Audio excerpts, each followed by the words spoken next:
You are now tuning in to the Val and Val Show, where conversation is art, art, art, art. Conversation is art, conversation is art. You should chime in, ain't no telling what to spark on the Val and Val Show. Ain't no telling the Val and Val Show. You know, ain't no telling where we go on the Val and Val Show. Ain't no ceiling, cause the art of conversation is the flow. It's that creativity available when we speak, available in our homes, available in the streets. We just trying to get it sparking and take it a little deeper. Keep it casual while fireside chatting with our people.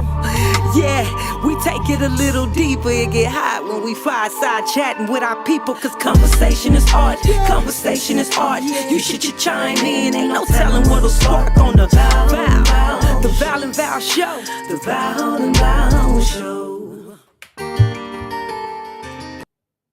Well, hello everyone, and welcome to Conversation is Art, the Val and Val Show. We're glad to have you with us this evening. As you can see, there's only one Val present tonight. The other Val had to be off. He had to go take care of his baby in college. You know how they do us when they leave home. Look, he's run up and down the street taking homemade lasagna to his daughter. So he'll be back next week. But look, we have a awesome show for you all tonight. This is going to be a hot topic, and we have an expert with us tonight because, as we know, there are many things going on in healthcare as it relates to lack of access, and we also know that there are some discriminatory racism that plays a part in how we get care as Black people, and especially as Black females. Well, my background is a nurse of 32 years, 14 in the ER. How many times did I have to go to bat for somebody saying, no, they probably having a heart attack. It's not hormonal. It's not in their mind. So we have to be able to do that. But many people see the healthcare world very intimidating. So they're afraid to speak up. So look, you all, we got somebody from way across the other side of the United States, way up in the corner, almost in Canada, Alaska area, to come and share with us. And I'm going to tell you just a little bit about her because I believe people can share more about themselves than I can. But tonight we have Dr. AeuMuro Lake, and I pray I'm saying that correct. She is a urogynecologist, and yes, some of y'all probably need to Google that, don't you, to figure it out. But she is a graduate of the University of Kentucky Medical School. And she is inspired. This is what really made me just want to have her on as a guest when she reached out to us. Inspired by the need for compassionate care of women after their childbearing years. And her love, get this, y'all, of vaginal surgery. So that's going to tell y'all right there. She a different kind of lady. So, Dr. Lake, come on in and welcome. Wow, what a great introduction. Thank you, How Val. are you tonight? I'm feeling great. I'm feeling real good. How are you? Great. Thank you for having me on the show.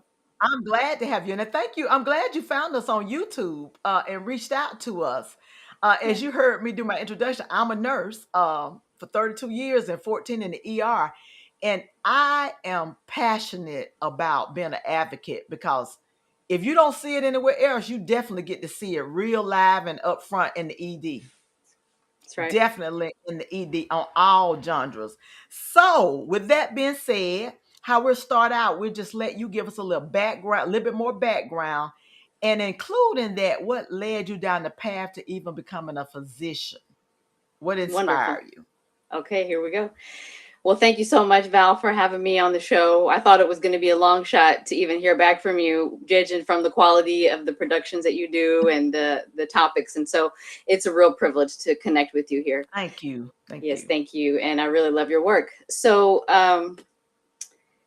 so background on me, I was inspired to be a physician for my love of science and people. So I love the social sciences, and I love the exactness of the natural sciences. And so I felt, with the guidance of my father, who saw that in me, who saw the potential in me, I thought it would be a good pursuit to pursue medicine because you can combine those two interests. You can combine the biological and natural sciences Mm-hmm. with the human sciences, and so you can meet people and help them on various levels in a career in medicine. So that's how I started out, and yeah. So when I matriculated, as I matriculated through medical school in my hometown of Kentucky, um, I really thought that I was going to be interested in family medicine, something very general, something very broad, something universal that I could Mm-hmm. apply to all people.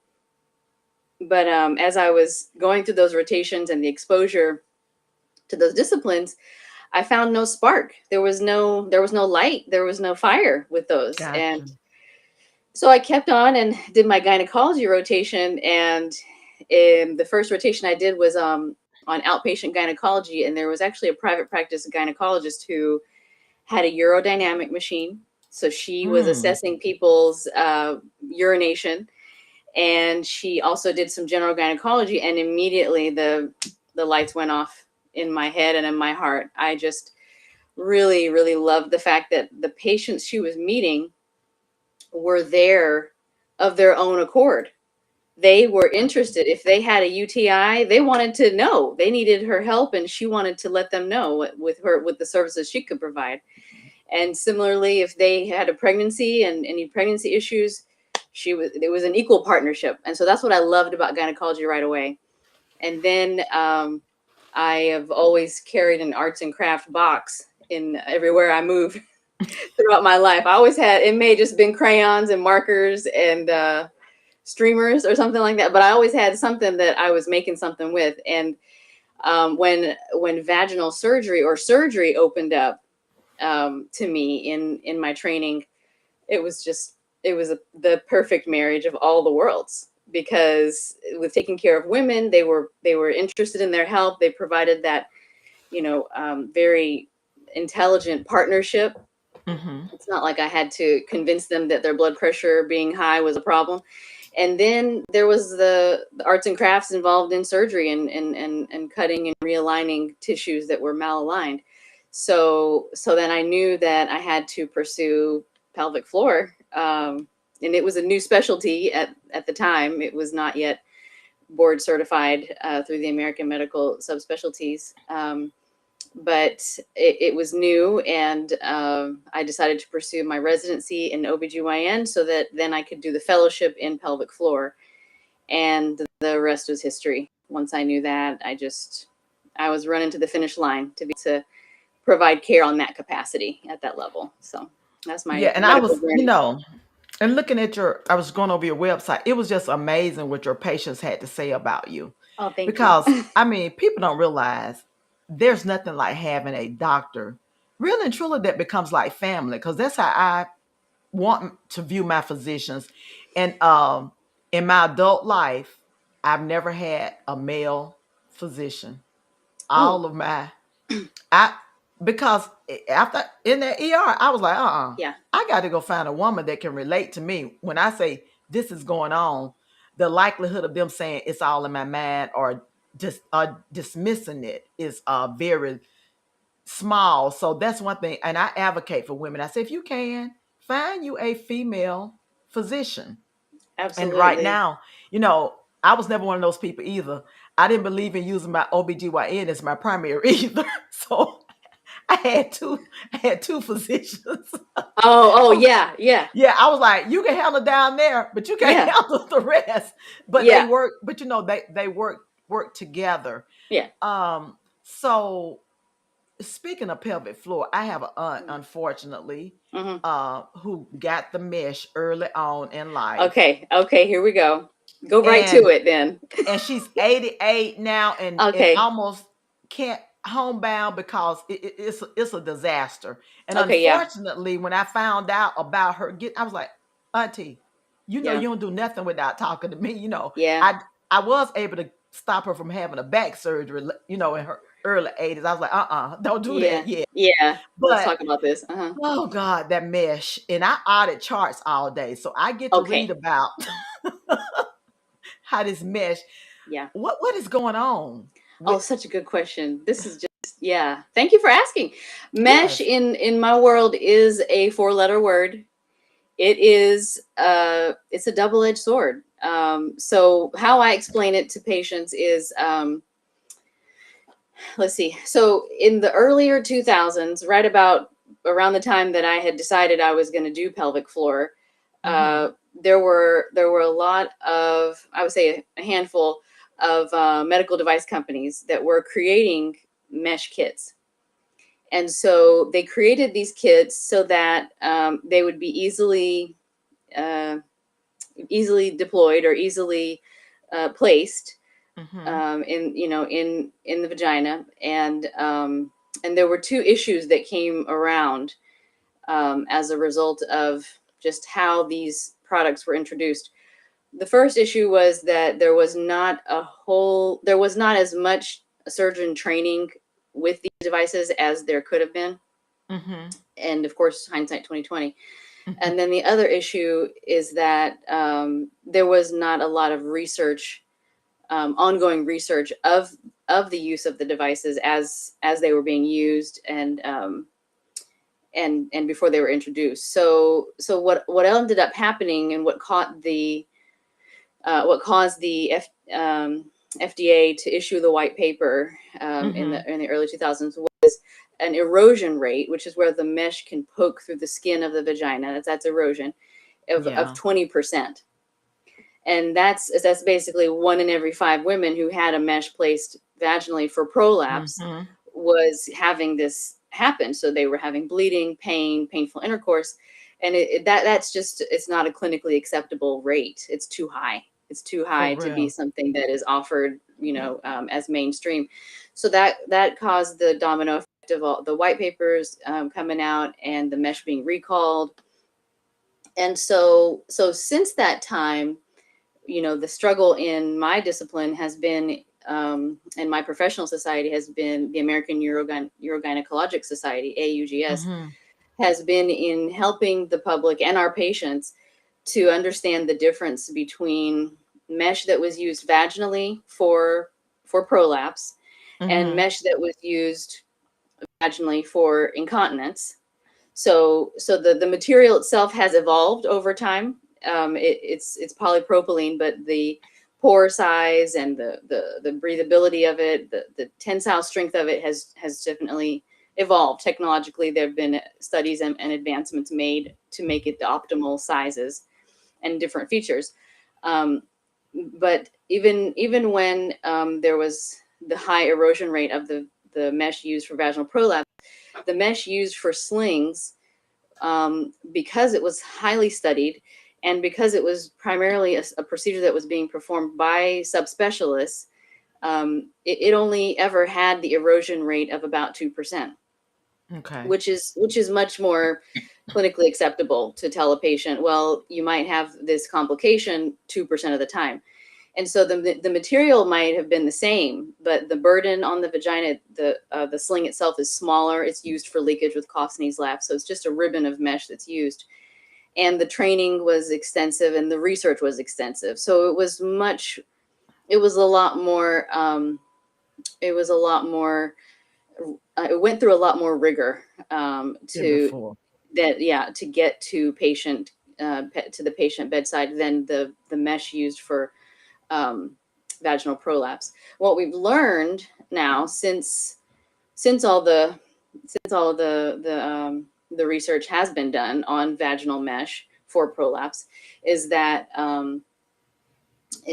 in the hands of very specialized and high volume surgeons, that this mesh has a relatively lower erosion rate, so anywhere from 7 to 10% is what we're seeing, which it's not zero, obviously. But for people who have some compromise of the tissues of the vagina, Yeah.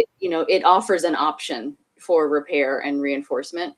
And I tell my patients, the vaginal prolapse is really a herniation of the vagina, and it's much more common that we see mesh being used for abdominal wall hernias. Um, Okay. Yeah. or incisional hernias where the belly wall can just get weak, over time or with greater weight or with a surgery, and and mesh is used in those spaces. It's a different part of the body. The pelvic floor carries um, much of a woman's weight in addition to her hips, the hip structure, the hip bone structure. And so it functions differently, especially because it's also, involved in intimate relations. So, so while it is a very specific part of the body, the pelvis, in patients who have had failed surgeries where their own tissues have resulted in repeat prolapse, or Mm-hmm. in patients who maybe have a genetic disorder that causes their connective tissue, like their tissues, just to be really soft and flimsy, it's helpful to have some kind of material to reinforce the wall. So it is a long conversation that I have with patients, and I try to impart to them that it can be bad. So on the same day, I might be operating and take out some pieces of mesh, and I might be Mm-hmm. putting some in on the very same day on different patients. Gotcha. Okay. So it's not all good and it's not all bad, but it's definitely a conversation to have with a specialist when you're considering it, or if it needs to come out, things like that. Yeah. And one thing I want you to do now, explain to folks what a white paper is. Because I'm sure Okay, yeah, sure. So white paper basically was a very official statement that came out from the FDA that said that alerted the public and alerted the medical community that the materials and the procedure, that product was harmful, and that overall it was hazardous, and basically recalled. And so that note that put all of us on guard, on alert, so that mm-hmm. um, we can, actually, some of them even came off the market, so that we weren't able to use them in the same way at the same volume as before. And so kind of across the board, put everybody on alert to the procedures that were being offered at the time. Yeah. So And for so some of you back in the day, these things yep. used to come out in the newspaper. It would be a uh big spot that you could actually read them. Now you get everything digital. And yeah. and me personally, my personal bias, I am not a fan of jumping out there getting a new procedure fast. I tell Yeah. people you need to watch some of this stuff. And Yeah. then even when you decide to do it, you need to reach out and find out who else has had it. I feel like this: if a doctor is very confident in what they do, they will have a referral patient that or someone that's had the procedure that you can speak to.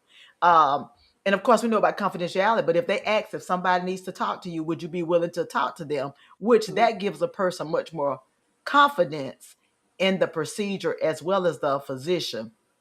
And we know a few years ago, when the medical mistakes came out in hospital, Oh, that was like, you know, and we want to prevent that. I tell people, even though when something bad happens, you don't want to hear that it doesn't happen often, but the fact that we do have safety measures in mean it doesn't happen really often. It doesn't. So that's the good thing about it. I mean, there's risk in anything that we do. There's a risk. We just want to minimize it and make sure that not a lot. So with that coming forward, yeah. in your practice, would you see all types of patient, black, white, whatever, definitely all female, or are you seeing some trans? I don't know how that works in your practice. Yeah, yeah, I'm just female saying presenting, just sure. like, Yeah. yeah, Yeah. No, that is definitely within my purview. I haven't personally had any in my practice, but it's definitely yeah, within my purview. Female presenting, or even patients who are transitioning from male to female, okay, and okay, and female to male. Yeah. yeah, and that's the whirlwind. So let me ask you this: Hmm. you also have another, I'm gonna say this is probably more, I would say, lack of a better word, and I'm using ministry Okay. because where did I kept reading you saying something about witnessing. I was reading, is it, I Oh can't yeah. remember, and I kept thinking that, okay, this is this part of your practice name, which Yeah. is Yeah. healing. Healing is a key word in that. Yeah. So Yeah. healing arts, I guess that tied into you saying you like to do the what was it? The crafts and different things, Oh yeah. and kind of tying all that in, how it meshed Definitely. in. Yeah, I So feel when I seen right read, now. I feel seen. Thank yeah, you. when I read this, it said the practice name is a sign and reminder of our practice philosophy. Yeah. Though not only medications and surgery do through not only medication and surgery do we heal, but through witnessing and being with each patient on the journey in health and life. By being a witness to each patient's symptoms, physical and emotional, we aim to acknowledge and uplift the valid, valuable experience of a human. So your practice is a holistic practice. And I Mm. often tell people, now vaginal prolapse and all those things are kind of different, but generally speaking, and I'm thinking of hypertension, even obesity, those things, if we could deal with the emotional and the mental health side, we could minimize a lot of those other physical things. And I hope one day in the world, and definitely America, that mental health is given as much priority, if not sometimes more than the physical part early, to help. But unfortunately, medicine is a money Mm. making business in this country, so it may not. I have a friend that lives in Portugal, and which Mhm. is socialized medicine, as they call it. Mhm. And she said after her first couple of visits, dentists and physicians, she was like, I felt like I had been neglected in Mm. America as far as how Mm. her care was given. I Mm. mean, she was like, when she went to the dentist, she said it was like a full-fledged physical deep dive exam on my oral cavity, period. Mhm. She Mhm. said she was simply amazed at it. Yeah. So with healing arts, Yeah. now you have something called Black Women Advocacy. So Yeah. how did that come about? Yeah. So that came. I think it came mostly from my kind of the way that I counsel patients is that I try to empower them with the information that I have, and try to Okay. make it that they understand. Like you said, there's not going to be zero risk involved in anything you do, but if you know about it, if you're informed about it, then that's that much less burden that's unknown. Mm-hmm. So along that vein, I really take pride in helping a patient understand her context, her power to decide what she's going to do for herself, and for her to use my knowledge and to use me as a resource. So Mm-hmm.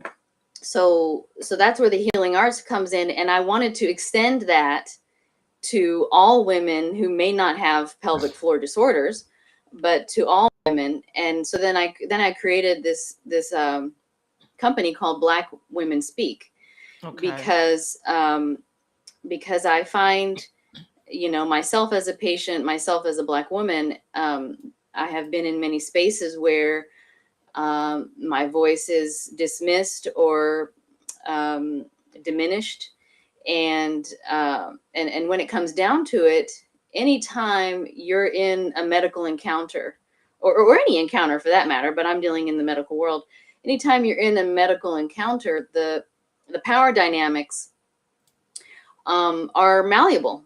They can change, and you can change them to be in your favor, so that um, with the right information and with the right questions, you Mm-hmm. can let that healthcare provider know that, hey, I really value my health, and I want your opinion. I would like your help with this.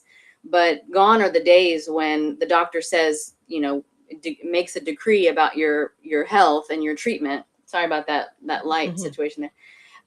That gone are the days when the doctor makes a decree about your treatment plan, and you just accept it. We're not in those times Gotcha. anymore.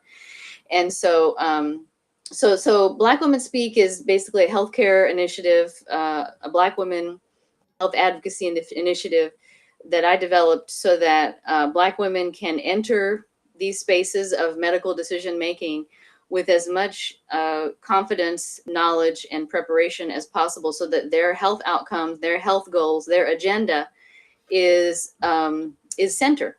it's centered on what they want it to be centered on, and it doesn't get buried or whisked away with the general narrative of however Black women are being perceived or that person's being perceived in the moment. So yeah, that's where it came from. And um, yeah, I really do feel like how you present yourself can make all the difference. If True. so just like you said with your auntie, you advised her, okay, call me before you have surgery, Yeah. because you have insight into how the medical system works, medical hierarchy, so you would protect her from somebody who may not have her best interest at heart, who for them she might just be a number. So in the same way, I thought, you know what, I want to offer that to everybody. I want to say, how would you feel if your sister was a doctor and your sister was on call for you for your medical decision making? And so I created the program so that I can offer that to all Black women, so that they can feel that boost, that power that comes with, hey, I know somebody in medicine, and this is what I want to ask you, and this is what I want Yes. to do. Yeah. So And I think one thing I do, and I think people don't think about this, yes, we have confidentiality. yeah. However, if you have a family member or a friend that you're comfortable with sharing information with, you can give permission for the healthcare provider to share that. And they will have to. One thing I did with my aging parents, because they live 200 miles away, Mm-hmm. I had a notebook. It was red. And I told them, I said, if you all are going to the doctor, because I had someone there that would take them to like their well visit, I said, I need to know what's going on. I said, when the doctor comes in to discuss the final result, said my mom, you need to be calling me on your cell. If I'm busy and can't get back, he needs to write his plan and everything in this book so that I would know what's going on. And Mm-hmm. initially, a couple of us kind of pushed back. I was like, it's either this or you're not gonna care for my parents. That's just it. Because what I tell people, there's a whole lot of choices in the world. Mm. And I like what you also have on your website. It says you're the boss. And what that means, people, is that you've got to trust your medical provider Mm-hmm. to give you the right information. But at the end of the day, if you choose not to have a procedure or take a medicine, Mm-hmm. as bad as I used to hate that sometime in the ED, they didn't understand. We have to respect that. And if you have a provider that gets angry, there are various reasons. People may feel like there may have religious reasons, Mm-hmm. fear. We here in Alabama, the Tuskegee Institute experience Mm. is definitely still very prevalent. And Absolutely. being advocacy, we can talk about Serena, for instance, with her blood clots. Here's a Yes. very intelligent World renowned. woman who knew something was wrong, but had Yes. to literally, lack a better word, go loco Yeah. before they She would had to hear fight. She her. had to fight. She had to fight. And also during COVID, and I'm saying this, people, because it has nothing to do with education that you may Mm. come up against this. We Mm. had the Black female physician, I can't remember whether she was in one of the Oh yes. Carolinas, who had COVID, y'all. She Mm-hmm. ended up dying. A physician Yes. who these people did not listen to her saying Yes. something was wrong. And then the young Black female who died postpartum because Yes. she was eclamptic. Yes. So you have to be an advocate. And I tell people, you don't let people discount you. I just tell a lot of people in the ER, you have a right to refuse to be discharged if you really think something's wrong with you. And I've gone to bat for patients in that way because they don't know. And sometimes, hey, and nothing biased against you physicians, Dr. Yeah. AeuMuro, but Of course. No. sometimes the nurse's role, you got to come back in and say, look, this is what they just told you because you Mm. see the deer in the headlight. And I would Mm-hmm. sometimes take positions. I said, come, let me talk to you. You need to talk on their level. I always tell people, if you educate on the lowest level, you will cover all the upper levels and everything. So hopefully folks will try to find advocacy or advocate Yes. for themselves. Now I know we hate Google sometimes because people come in Mm-hmm. loaded with Yeah. too much information. Right. So since you've launched this, and how long? First of all, how long have has it been since you launched it? And what's Mm-hmm. your plan to get it? I know this is coming on here talking about it is one Right. way. Right. So tell us, talk about that with us and how Yeah, you're I intending. launched it just I launched it just this year. I launched it just this year, and Okay, formulated the corporation. And my plan to get the word out is marketing, meeting people, doing webinars, things like this, and as well as reaching out to the local community centers. So gotcha. community centers. So I actually have another webinar that's local through the Seattle Parks and Recreation, and holding a webinar through that's sponsored through them, in September on the 16th and the 23rd of September, Okay, introduce this topic, so that the first thing I think is if there's a network of people who know that this type of service exists, then that will spread. I'm constantly hearing from a friend of a friend that they want advice yeah, on something, and so then they give them my number. I mean, part of this also came about because I was getting kind of like curbside consults from people I don't know, people I gotcha. don't know them, and I call it you sidewalk consultations. yeah, sidewalk consultation, but it's just a drop in a phone call, just drop out of the blue. Yeah, And of course I want to offer them the confidence that comes with having a friend who's a doctor. And so I think there must be some other doctors that are like-minded, and other healthcare professionals who are like-minded. So I'm hoping that I can um, build the network on both sides, gotcha. and create a system. This is a solution to a problem that I wish didn't exist. I wish that we didn't have the need to fight so True. hard for our voices to be heard. And so in the future, then the goal would be to have healthcare systems that have built-in advocacy programs, to make sure that each encounter, the patient understands what's been discussed. They understand the lay of the land. So in order for that to happen, we have to. I think we need to change our context. We have to change the paradigm. So right now, the paradigm and how the office visit goes is set by what insurance will pay. It's a 30-minute appointment or a 15 Yes. minute appointment. There's codes for this and that. And so part of, I think, what exacerbates the lack of feeling comfortable and being able to voice our opinions is the time constraint, which most likely is experienced by all patients. But but if we can create a system in the future, a hospital system, healthcare Yeah. systems, a network where it is within the primary goals, that patients have exhausted their questions, have these are basic tenets of medicine. This is how you're supposed to practice. You're supposed to ask to Hmm. question to exhaustion. Is there anything else I can help you with? Is there anything else? Can you think of any other questions? So just simple things like that hopefully and those can be centered. Yeah. So with my medical practice, I aim to center women, and with this advocacy practice, and I hope it expands, I aim to center the voices of women, the voices of people who are not heard. There are men who are being treated, it's actually interestingly for mesh complications, and they feel they're not heard. Okay. There are gaps in the patient medical relationship that everyone's falling through. um, Yeah.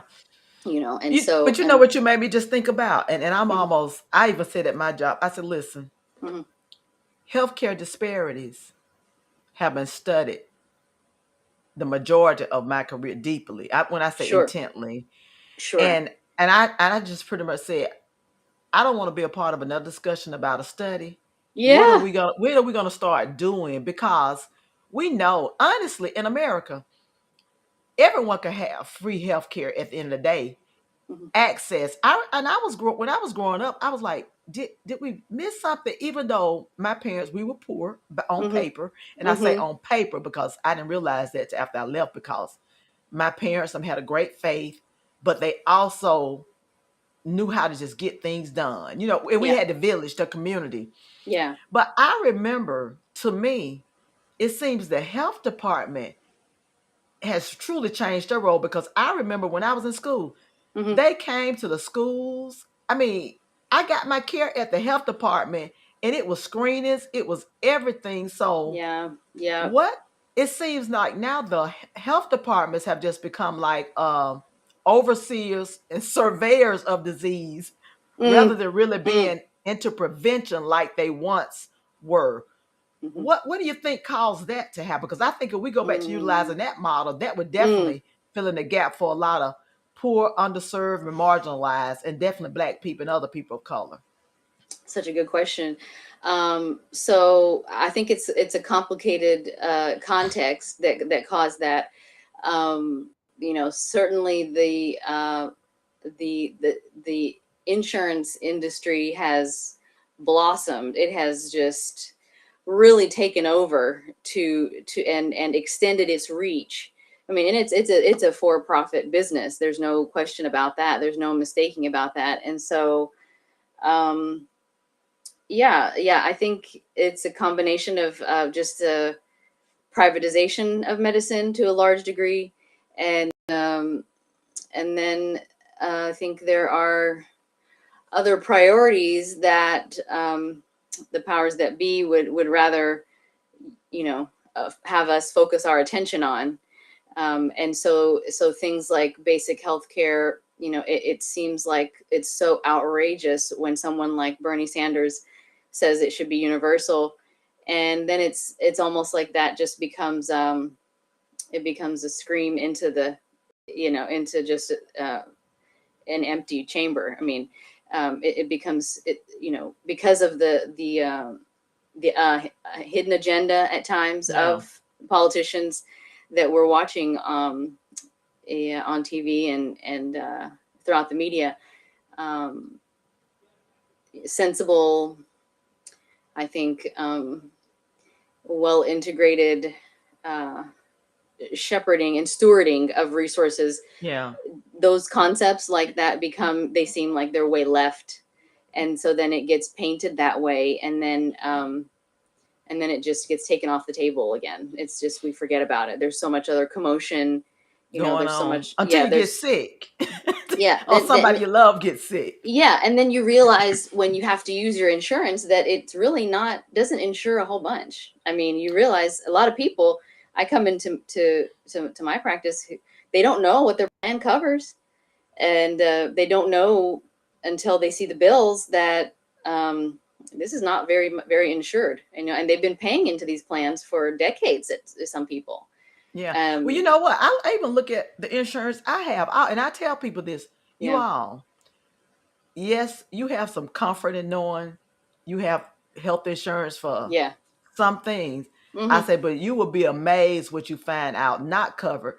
And of course, when you get that paperwork, that almost you need more than a law degree to Mm-hmm. decipher it. And I'm a person, if you truly want to be transparent with people, you would give them the things in a bullet. Everything should be on one sheet of paper, should tell you what's covered and what's not covered. And personally, I think anything related to your health, it should Mm-hmm. be covered because It it's should. part of your um, health. And I Yeah. know, going back to, and although we're talking about your Black women advocacy, I know Mm-hmm. my Mm-hmm. brother in Detroit just recently had um, some renal polyps that were Mm-hmm. cancerous and had to be removed. Mm. Well, when my sister-in-law called, Yeah. it's not my expertise, but I have a cousin who's a nurse who Mm-hmm. is a registered tumor registrar nurse. She's Mm-hmm. worked on the National Cancer Centers. And when my sister-in-law went for his test, his follow-up to discuss the plan, Mm-hmm. she walked in loaded. She said, they said, wow, you've done your research. She said, I didn't have to. I got two nurses in my family, and one of them Wow. specifically deals in cancer. And my cousin had pretty much told her, If Mm-hmm. they ain't talking this and this and this treatment, Mm-hmm. you need to go find another doctor. Now, I don't know whether he would have got the same level of care, but the fact that she walked in Mm. loaded Yeah. dictated that his care went well. And so it's That's what good. I I want for think, all patients. That's what I want for yeah, all patients. Honestly, I want all people, whether they have those close connections or all the cash yeah, to go to a private hospital. I want all patients to be able to, even if because that's what informed consent is. We yes, think that it's informed consent when you spend 30 minutes talking about a surgery and you sign up for it and you say, okay, that's it. But that's not informed consent if the patient hasn't read anything about it or can't read, or yes, true. or just doesn't understand the literature that's out there, or even on a web, on the online. That's not informed consent. Informed consent is much more complicated. It's looking at the entire range of options and saying, okay, what's at my fingertips right now? Pretend that I'm the sultan of some empire. Okay, Yeah, pretend like I'm the president. What is available? And there's no reason that a patient who's living in any part of the country or the world shouldn't be able to say, okay, well, I know that this study is happening out there. How can I get involved in that study? Because true. or how can I determine that what the conservative options are here? How do I know that what they're telling me is all there is? And it's not just squeezed into whatever they can do best, right? But that's another part of, as a practicing surgeon and physician, I've learned that really the best care that you offer, the best care for a patient is not just what you can give her, what you can do for her. It's telling her all that exists and acknowledging that she has a much larger context than your practice. So if you're not good at this type of surgery, or that's not your specialty, Yeah, and I think that's part of, a function of the subspecialization of medicine. If that's not your wheelhouse, then you should be telling her where to go to find that information, yeah, or she should be looking to find out, okay, is she only telling me this because that's her trick, that's her, to get her. to get you to stay with them. It's kind of like what they did in healthcare, where Mhm. when it came to sending people to skilled nursing facilities, you had to give them options. You couldn't send them Yeah, just because it was affiliated with you. I know. exactly. Well, and I know for me, and even in choosing when I needed another female physician, Hmm. because my other one, I told her I loved her, but honey, you don't move that my drive point. I mean, it's a Oh. very busy Hmm. drive. I Hmm. said, but how I found my other physician, I had a friend Yeah. that worked at the hospital that that my OBGYN was. So I was like, okay, who's a great female doctor Yeah. and everything. Now my OBGYN is a black female, and I was at that time looking for another black female.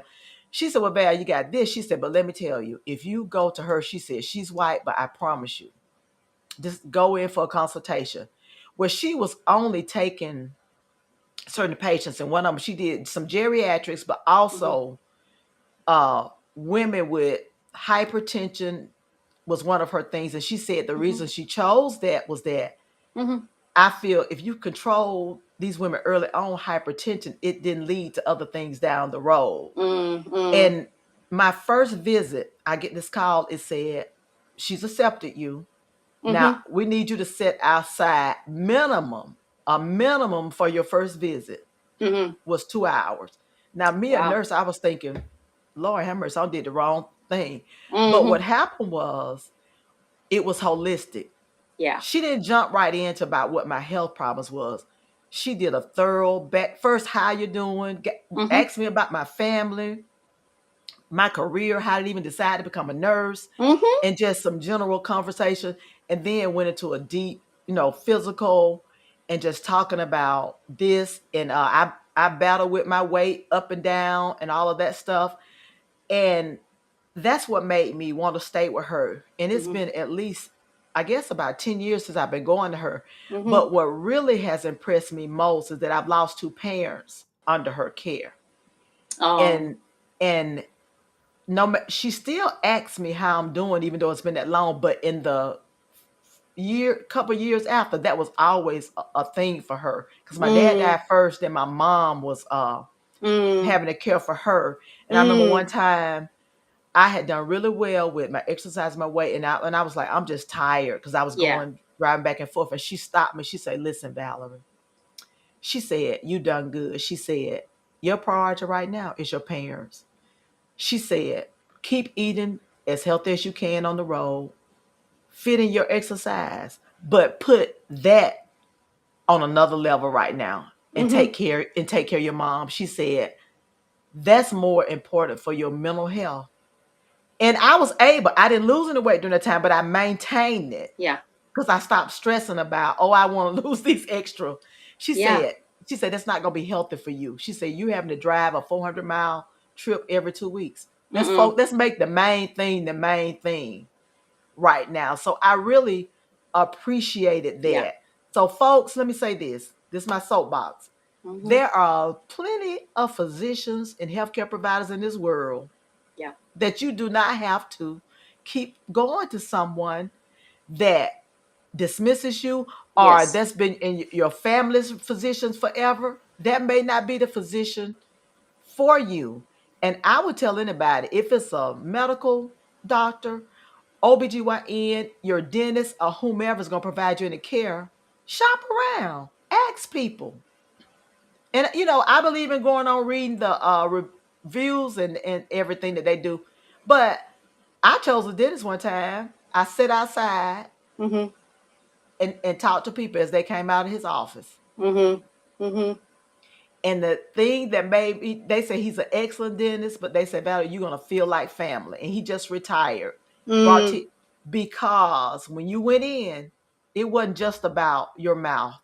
Right. He was checking on you as a person. And Yeah. that's important. I know now getting the surgeons, y'all got a bad rep. Yeah, we do.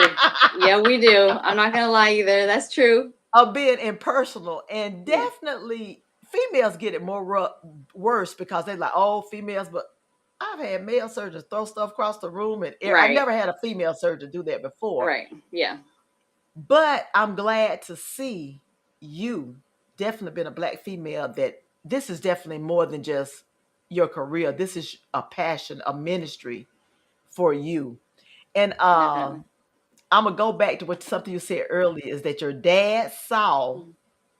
Oh yeah. that in you early with the science, and then you said your arts with your little craft box and everything.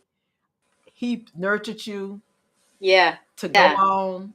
That's how you chose to be a physician. So parents, as I say often, pay Yeah. attention. Children will show you why they were put here in this world if you pay attention. And it may Mm. not be now. She just happened to be a physician, and I know everybody thinking like, "Oh my gosh, she's making a whole lot of money." Well, number one, I can tell you, physicians don't get to make the money they used to long ago because they could pay anything. You could Yeah. charge anything you want back in the day. That ain't happening now in the Uh-huh. 21st century. Now they do make a No. good salary. Yeah, They that's make right. a good salary, but Yeah. it's Yeah. not what you think. But nurture your children in whatever they dream. And I would say this to parents: start your Mm-hmm. children going to the doctor regularly throughout their entire lives, and throughout their entire lives, because the time to get health is while you're healthy, and then when something goes off the track or start going off the track, Mm-hmm. you'll be more aware of it. So hopefully you being on here would definitely help get the word out about your black women advocacy. If you're in the Thank you. Washington state area, Seattle, well, not necessarily only Seattle, because I read one lady say I think she said she drove 2 or 4 hours Yeah, I've had to patients from come Canada. Canada to coming come and over. see you. Mm-hmm. And one lady said she actually came. I laughed at this. She Mm-hmm. was like, I probably ain't gonna do this, but she was like, whatever she had to have done, you did the first part of it while she was there. She said, and now I'm scheduling part two. So you had to make her feel very, very Oh yeah. comfortable. So that's what you want. I ain't gotta have a doctor run. Oh, give me a great big hug, but I do want No. someone that sees me and Thank you. not That's it right just my there. condition. See you as a Sees human me. being, sees you as an entire ecosystem. You have your own, you are somebody to yourself. in addition to your relationships. And you need to, it's not too much to expect that your healthcare provider to acknowledge your humanity, to acknowledge that you have options in every single thing you do. Everything we do is a choice, whether it's subconscious or conscious. And that includes going to the doctor and, Yeah. following their instructions, or going to get a second opinion. And so, yeah, that you should feel uplifted, in a place where you're looking for advice about your health. It's part of the basic requirements to me in seeking healthcare, is feeling upliftment and empowerment. That's part of your health, and you should expect that from a doctor's visit. And I think one thing that sometimes patients don't understand either, when you develop a true relationship with your physician, there are some things that go on with you. You can send a message and get a prescription called in. My case in point, sinus is still acting up. But Mm-hmm. because I had that history, I was just able to send a message through the portal. Hey, this is what's going on beside. I think I need a Medrol dose patch to get me through this Mm-hmm. rough spot. And then she was Mm-hmm. like, great. So it's a two-way street. And I'm going to say this, you all. If you got a good physician, let them know that. Tell them thank you for giving you the good care that they give you, Mm-hmm. because it's definitely a privilege.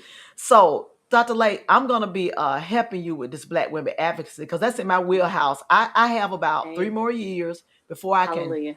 transition, retire. But Okay. I'm going to become a full time advocate, because Okay. it has always been one of my passions to do, because I saw the need, Yeah. the the need for it. Even down to, I thought about, you know what? Sometimes people that, especially older people that don't have anybody, they Mm, need somebody to go to the doctor with them. definitely. Absolutely. Absolutely. There's a So there's a whole lot. there's a whole need for that.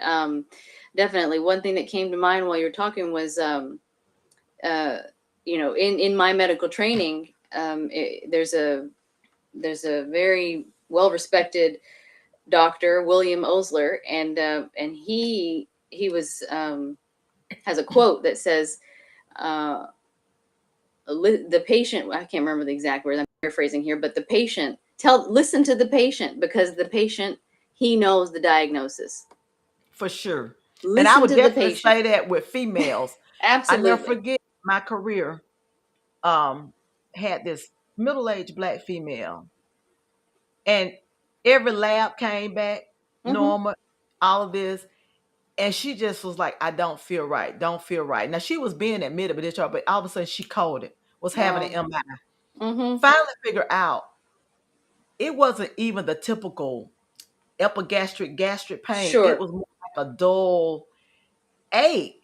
Thankfully, we were going to admit her, but I was just Mm-hmm. thinking, what if it had been discounted and she had been sent home? Fortunately, the doctor that was caring for her that day in the ED was like, I can't put my finger on it, but Mm-hmm. something's going on here. So his Mm-hmm. thought was middle overnight, if Yeah. nothing else. So Yeah. by her being at the hospital, more than likely able to save her life. Yeah. Now we know, we Absolutely. hear other horror stories of folks coming in and they walk and they don't make it back. Mm-hmm. Unfortunately, my husband had a dear friend when it had surgery, which was normal Mm-hmm. basic surgery, Routine. Mm-hmm.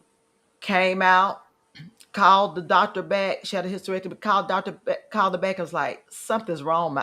My stomach feels like it's getting hard. And I'm Mm. like thinking, I know y'all automatically thought that was obstruction or some bleeding going Yeah. on for real. Yeah. And she died, and Oh. she was in so much pain, we found out. Just Oh. did not know the wherewithal. Go to the hospital. Just Yeah. go to but her confidence was like, well, they did it. They're Yeah. telling me nothing's wrong. And that's what I Okay. tell people. Go, just show up at the ER. If nobody's Y- hearing you. Yeah. That's the thing is, your body more than anybody else ever will. You've been living with yourself, more than anybody else has. Your parents, your siblings, your partner, anybody. And so it's a matter of, I'm hoping in my practice and this advocacy work that we're going to do together is that we can help people turn the volume up on their inner voice, True. Oh, so I that, like that. okay, turn the volume up on their inner voice, and then we will amplify their outer voice. We'll give them the microphone. We'll help them get that microphone from wherever they need it. Because if people would rely on their own intuition, their own knowing, right? There's no need to argue or debate. If you're having pain, when you know something, it's a knowing. And so if we can empower people to stand in that knowing, then we can do more to put them in a position so that what they need is realized, what they're asking for, what they should get it will come to them because they're firm in their knowing. And we just stand with them and we Okay. say, yes, Give me I'm the with you. last part of that quote again. You said What turn was on it? It your. was You said turn turn the your volume. volume up on your inner voice. Uh-huh. That's it. Turn your volume up on inner voice. And then my organization and you and our work as advocates will be to give their outer voice the microphone. That's why my Got it. webpage has a microphone on there, because it is past time, as far as I'm concerned, to amplify our voices. We need to be heard. When we need For to have our sure. voices be taken seriously. And yeah, we need to be taken seriously, and we need to help do that for each other, help each other be heard. Turn the Yeah, mic for up, turn the sure. mic on. Mm-hmm. I like Turn the mic that. I on. like that Yeah. quote. Really Yeah, do. thanks. Yeah. So look, whoa, it's right at 8. I've Time really flies. enjoyed this and Me I'm looking too. forward to it. This would definitely be one that we will reshare. I said when we started, I said it's Thursday football stuff. Oh Football yeah. season started. I asked my husband, I said, now when I'm gonna see you again? Mm-hmm. I watch Mm-hmm. some games with him, but Okay. Yeah. I'm Oh, not gonna Serena's I'm not gonna playing binge too. watch. She's playing again tonight. No, she's playing on third. Hold on. Third. When did they say it was? Oh, it might be tomorrow. So she's got doubles tonight. I think she just got past Okay. the second round of the Oh U.S. yeah, Open singles. honey, she had me tired and had me thinking. I was I like, know okay, it. come on, I will know you it. close this out? My daughter I said, played tennis. I had to go ahead and look how many rounds are there exactly in this whole thing. It's 7 apparently. So she got 2 down and she got 5 to go. Yeah, And I'm showing you some of the comments that's coming in. amen. Okay, thank you. Wonderful. Yeah. So it's Serena season and then it's football season, but we'll be here for all of it. We'll be here after it too. And Yep. yeah. So, look, thank you all for joining us tonight. We hope this has been helpful. All of our live shows are still on the page, so you can like them and share. Be sure to like and share our page, and definitely share this not only with the women but also the men because Yeah. they have issues in everything that they go through, and they also need to not be judging the female talking about you just hormonal, you going through Exactly. menopause, Mhm. and she may be all of that, but that doesn't mean there's not anything wrong. Yeah. It does not mean there's not anything wrong. And the worst thing you want to do is doubt something and have a bad outcome. Right. I'd rather be over the top. Or just doubt something and then lose that person's trust. I mean, because Yeah, we're over here trying to say something's going on. Don't be doubting me. I told you how I feel. Don't make me repeat myself. That's how I feel about it. I'm true. tired of being I'm tired of being questioned, about what I know. I know what I know, and we reclaiming our time. So That's it. Well, okay, ladies and gentlemen, that's it for tonight. We will see you next week. Now, next week, you all, we have something a little different. Our next week, our guest will be Devin Frazier. She's an educator. And for our local Birmingham area, metro area, she's from here and is a teacher in one of our school systems. She is the founder and CEO of I See Me Inc. Incorporated. And what this organization does, as a teacher, she realized that when children have a low literacy, they are more likely to end up in prison. And the number she had was, I mean, you're gonna be like shocked with how high the percentage is for that to happen. So this is definitely something we need to do. My sister guy, the doctor need to come to AeuMuro. Look, we need you. I'll be there. I'll be there. I'll find Look, somebody down there for you. look, I'll be there. that's my sister. Oh, is it? Yeah, that's my sister saying that. She had lived out in California for Uh, close to 50 years, and then she moved okay. back to our small hometown, so she's a little bit in shock Oh my goodness, yeah. We with the send some help for you. Yes. So we definitely thank you and be sure to tune in. I'm sure some of our guests, you all know Miss Devin Frazier. So be sure to share and be looking forward when we advertise. So you all have a good night. Stay safe. And I know you all watching football. You stay on, Dr. Lakewise.